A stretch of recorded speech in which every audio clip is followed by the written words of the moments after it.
چھوٹا سا گاؤں تھا غلام آباد، جہاں زندگی بہت ہی صدیوں پرانی رسموں میں لپٹی ہوئی تھی۔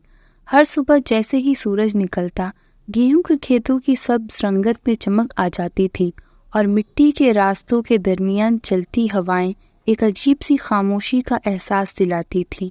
ہر جگہ اذان کی آواز گونجتی تھی جو گاؤں والوں کو نماز کے لیے بلاتی تھی۔ اس گاؤں میں ایک جوان لڑکا رہتا تھا جس کا نام رحیل تھا۔ رحیل کا تعلق ایک عزت دار زمیندار گھرانے سے تھا۔ اس کے والد حاجی سعید صاحب گاؤں کے مشہور اور اہل ایمان شخصیت تھے۔ رحیل اکثر اپنی دادی جان کی کہانیاں سنا کرتا تھا، جس میں وہ پرانی دنیا کے راز، جنات اور وہاں چھپی ہوئی پرانی کہانیاں سناتی تھیں۔ رحیل کا سب سے قریبی دوست زبیر تھا، جو گاؤں کے ہی ایک غریب کسان کا بیٹا تھا۔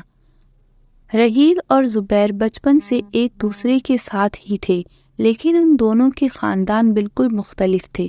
کا گھر ایک بڑا اور عظیم حویلی تھی جو گاؤں کے بیچ میں کھڑی تھی، جبکہ زبیر کا گھر ایک چھوٹا سا جھونپڑا تھا جو گاؤں کے ایک کونے میں تھا۔ پھر بھی دونوں کے دل ایک دوسرے سے قریب تھے۔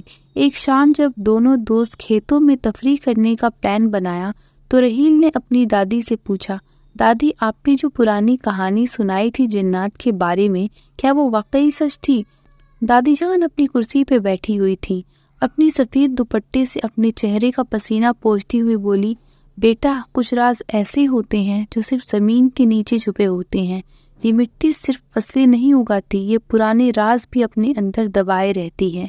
رحیل کی آنکھوں میں ایک چمک تھی۔ مٹی کے اندر کیا چھپا ہے دادی؟ کیا کبھی کسی نے دیکھا ہے؟ دادی نے گہری سانس لی اور دھیمی آواز میں بولی، یہ سوال کبھی مت کرنا بیٹا، جہاں تک ہو وہاں تک دور ہی رہنا۔ اگر کسی نے راز جان لیا تو زندگی میں کبھی سکون نہیں رہے گا۔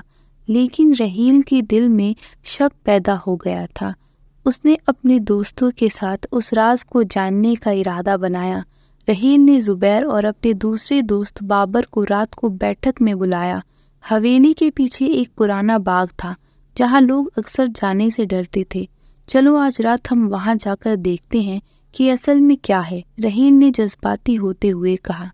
زبیر نے تھوڑی ڈری ہوئی آواز میں کہا، رحیل یہ خطرناک ہے، دادی صحیح کہہ رہی تھی، ہمیں ان باتوں کا پیچھا نہیں کرنا چاہیے۔ مگر رحیل کے ذہن میں ایک بار جو بات آ جائے پھر اسے پیچھا چھوڑنا مشکل تھا۔ مجھے کچھ فرق نہیں پڑتا، اگر تمہیں ڈر لگتا ہے تو مت آؤ، میں اور بابر خود چلے جائیں گے۔ رحیل نے اپنے دوستوں کو منا لیا اور وہ تینوں اس رات وہاں جانے کا وعدہ کر کے چلے گئے۔ رات کا اندھیرا چھا گیا اور تینوں دوست باغ کی طرف چل پڑے۔ کھیتوں کے درمیان سے گزرتے ہوئے انہیں گاؤں کا سناٹا اور بھی گہرا محسوس ہو رہا تھا۔ رات کے اس پہر ہر چیز عجیب لگتی تھی۔ رحیل، زبیر اور بابر اپنے ہاتھ میں ٹارچ لے کر چلتے رہے۔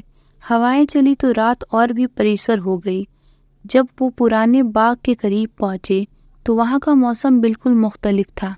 ایسے لگتا تھا جیسے ہوا رک گئی ہو اور آسمان کے تارے چھپ گئے ہوں۔ باغ میں اندھیرا گھنا ہو چکا تھا، لیکن رحیل کی آنکھیں ایک پرانی درخت پر ٹک گئیں جہاں ایک پرانا چراغ لٹکا ہوا تھا۔ وہ چراغ کسی کا تھا اور وہاں کون تھا؟ زبیر نے ڈری ہوئی آواز میں کہا، رحیل چلو واپس چلتے ہیں، یہ جگہ اچھی نہیں لگ رہی۔ مگر رحیل آگے بڑھ چکا تھا۔ اس نے اپنی ٹارچ کی روشنی اس چراغ پر ڈالی۔ جب اس نے ہاتھ بڑھا کے چراغ کو چھوا، اچانک سے ایک ٹھنڈی ہوا کے جھونکے نے اس کے ہاتھ کو پیچھے دھکیل دیا۔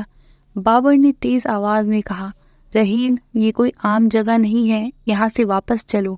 مگر رحیل کو کچھ اور دکھ گیا تھا۔ درخت کے پیچھے مٹی میں ایک کچھ عجیب نشان تھے۔ ایسے لگتا تھا جیسے کوئی وہاں کھدائی کر رہا ہو۔ یہ کیا ہے؟ رحیل نے سوچ میں ڈال دیا تھا۔ تینوں دوست نے مل کر وہاں کی زمین کھودنا شروع کی، لیکن جو چیز ان کے سامنے آئی اس نے سب کو ہلا کر رکھ دیا۔ زمین کے اندر ایک پرانی قبر تھی اور اس قبر پر ایک پرانا تعویذ لٹکا ہوا تھا جس پر کچھ عجیب و غریب لکھا تھا۔ کیا یہ وہی راز تھا جس کا ذکر دادی کرتی تھی؟ کیا یہ کچھ اور ہی تھا جو انہیں وہاں آنے کے بعد سمجھ میں آیا؟ رحیل کو اس وقت تعویذ کا کچھ اثر ہوا اور اسے عجیب سپنے دکھائی دینے شروع ہو گئے۔ زبیر اور بابر اپنے دوستوں کے ساتھ کچھ عجیب حادثے کا سامنا کرتے ہیں۔ گاؤں کا بزرگ حاجی سعید صاحب اور رحیل کی دادی کو کچھ شک ہوتا ہے کہ بچوں نے کوئی راز کھول دیا ہے۔ دادی کی کہانی سچ ثابت ہوتی ہے۔ جنات کے بارے میں ذکر ہوتا ہے جو پرانی قبر سے تعلق رکھتا ہے۔ رحیل کو اپنی غلطی کا احساس ہوتا ہے، لیکن اب تک دیر ہو چکی تھی۔ گاؤں میں عجیب حالت پیدا ہو گئی تھی۔ لوگوں کو اجنبی روحوں کی طاقت محسوس ہونے لگی تھی۔ رحیل اور اس کے دوستوں کو اس راز کا واپس زمین میں دبانے کا کچھ پرانا علاج ڈھونڈنا تھا۔ جس طریقے سے گاؤں کے مشہور پیر اور بزرگ لوگ انہیں مدد کرتے ہیں، آخرکار وہ تعویذ اور قبر کا راز پھر سے مٹی میں دفن ہوتا ہے اور گاؤں میں سکون واپس آتا ہے۔